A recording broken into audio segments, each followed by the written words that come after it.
dyan? Bulag ka ba? Kita mo na nagtatanim, tatanong pa talaga. Alam ko, pero lupa namin yan ah.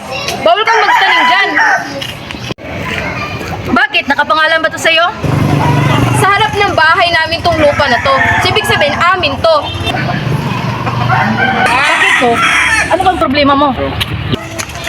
Oh, bakit mo sinasaktan yung ate ko? Pakialam mo, bakit ka ba nangingialam sa away namin? Ikapatid ko yun eh. Hindi magsama kayong dalawa. Mga tangkinan nyo.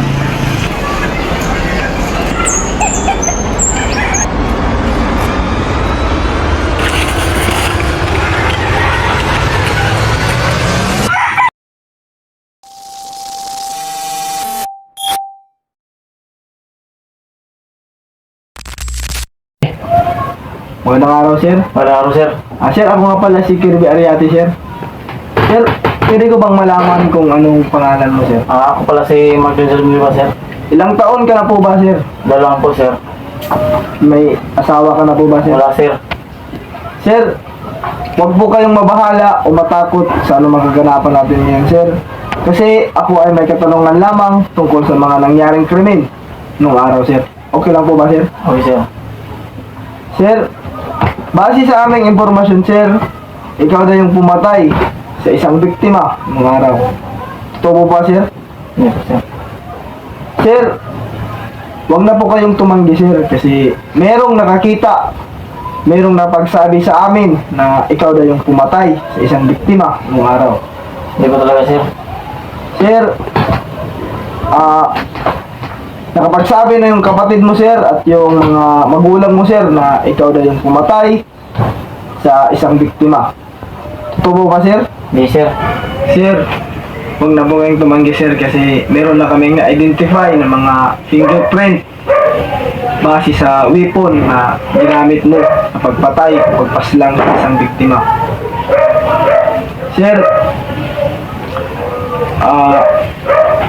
aminin mo na po, sir, na ikaw yung pumatay kasi meron na kaming ebidensya laban sa'yo, sir. Talaga, sir. Sir, huwag na po kayong tatanggi kasi wala ka ng lutas sa mga kaganapan na yun, sir, kasi meron na kaming mga ebidensya na hawak laban sa'yo. Sir, ikaw ba yung pumatay? Oh, sir.